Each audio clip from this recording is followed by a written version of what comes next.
ദൈവത്തിന്റെ ഉദ്ദേശങ്ങളൊന്നും അസാധ്യമല്ല. ദൈവത്തിന് എല്ലാം കഴിയും. അന്ധന് കാഴ്ച കൊടുക്കുവാൻ, ചെകിടന് കേൾവി കൊടുക്കുവാൻ, മുടന്തനെ നടപ്പിക്കുവാൻ, പച്ചവെള്ളത്തെ വീഞ്ഞാക്കുവാൻ, കടലിനെ മുറിക്കുവാൻ, കടലിലൂടെ നടക്കുവാൻ, കൂനിയുടെ കൂനി നിവർന്നു കൊടുക്കുവാൻ, മരിച്ചവനെ എഴുന്നേൽപ്പിക്കുവാൻ ദൈവത്തിന് കഴിയും. ദൈവത്തിന് കഴിയാത്തതായി ഒന്നുമില്ല.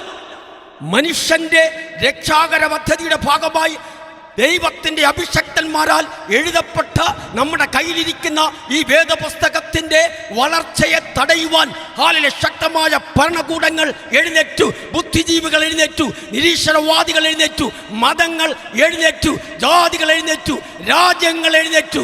എങ്കിലും ഈ പുസ്തകത്തെ തടയുവാൻ ഒരു ശക്തിക്കും കഴിഞ്ഞില്ല. അത് മാത്രമല്ല, കൂടുതൽ ഭാഷയിൽ എഴുതി കൂടുതൽ എണ്ണത്തിൽ വിറ്റഴിക്കപ്പെടുന്ന ഒരു ബുക്കുണ്ടെങ്കിൽ നാം ഉയർത്തിപ്പിടിക്കുന്ന ഈ വേദപുസ്തകമാ. നിന്നോട് ഹല്ലേലൂയ, നിന്റെ മേൽ ദൈവത്തിനൊരു പദ്ധതി ഉണ്ടെങ്കിൽ ആ പദ്ധതിയെ പൂർത്തീകരിക്കുവാൻ ദൈവത്തിന് കഴിയും.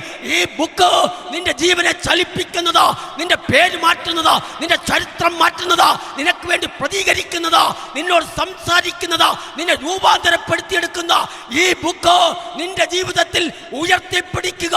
എന്നാൽ നിന്റെ ജീവിതം തമ്പുരാൻ ഉയർത്തും. ഹല്ലേലൂയ.